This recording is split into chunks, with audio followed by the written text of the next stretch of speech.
অবাক হয়েছি এই জুলাই পরবর্তী সময়ে নির্বাচন কমিশনের একজন সদস্য, উনি উনি জাজ ছিলেন রহমানের মাসুদ। উনি বলছেন যে নির্বাচন যদি সুষ্ঠু করতে হয়, নির্বাচন যদি অংশগ্রহণমূলক করতে হয়, সেক্ষেত্রে নাকি আওয়ামী লীগের অংশগ্রহণ প্রয়োজন। আপনারা জানেন আজকে আমরা নির্বাচন কমিশনে আমাদের মার্কার বিষয়ে কথা বলতে এসেছি। তো নির্বাচন কমিশনের যে অ্যাক্টিভিটি আমরা বলে আসছি একদম শুরু থেকেই, যে এটা একটা নির্বাচন কমিশনের অ্যাক্টিভিটিতে মনে হয় একটা ইনস্টিটিউশনাল একটা অটোক্রেসি তৈরি হচ্ছে।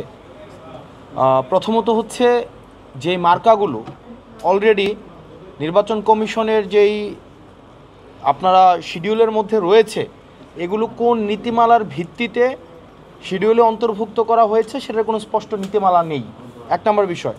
দুই নম্বর বিষয় শাপলাকে কেন ওই শিডিউলে অন্তর্ভুক্ত করা হবে না সেটারও স্পষ্ট নীতিমালা নেই।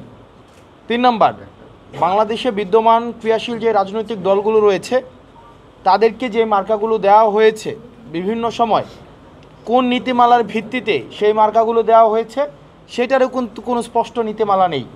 অর্থাৎ নির্বাচন কমিশন যার একটা মধ্যযুগীয় বর্বর আমরা যেই আমরা শাসন ব্যবস্থা দেখতাম, যেখানে রাজা যেভাবে ইচ্ছা সেভাবেই আইন প্রণয়ন করে, সেভাবেই ইচ্ছা সেটা বাস্তবায়ন করে, নির্বাচন কমিশনের আচার আচরণে আমরা এই ধরনের বলছি না যে তারা এটা করছে বা তাদের ইচ্ছা আছে, বাট আমরা দেখছি মধ্যযুগীয় রাজা বাদশাদের আচরণের সাথে তাদের একটা সাদৃশ্য রয়েছে। এবং আমরা নির্বাচন কমিশনকে আমরা বারবার কিন্তু বলেছি যে একটা নির্বাচন কমিশন সাংবিধানিক একটা প্রতিষ্ঠান, এই প্রতিষ্ঠান অবশ্যই একটা আইনগত নীতিমালার ভিত্তিতে সেটি চলবে।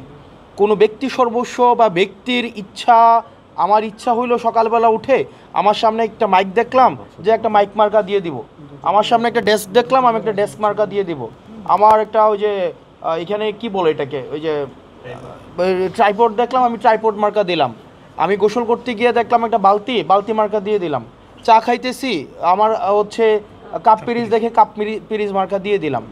আমাদের মার্কার ক্ষেত্রে আমাদের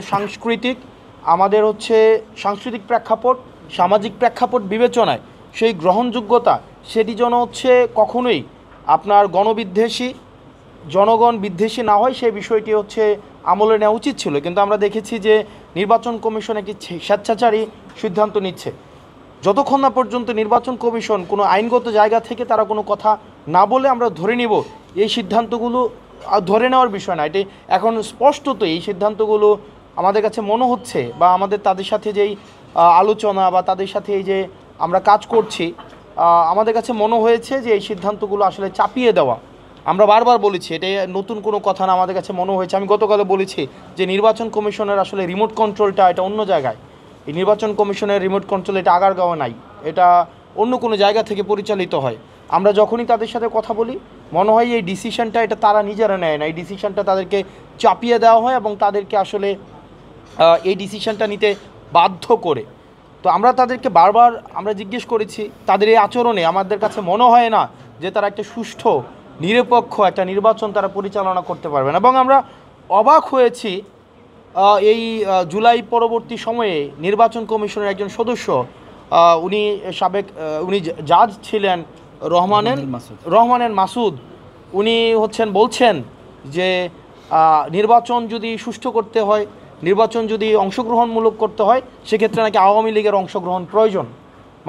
আপনি দেখেন এই পর্যায়ে উনি এই ধরনের কথা বলছেন, যে আমি নাম ধরেই বলছি যে উনি বলেন আওয়ামী লীগের নাকি অংশগ্রহণ প্রয়োজন।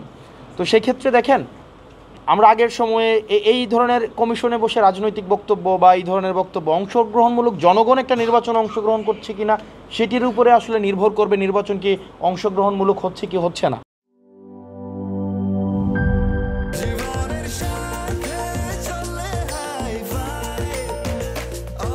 স্বাস্থ্যকর অল টাইম, সব সময় অল টাইম হেলদি লাইফ।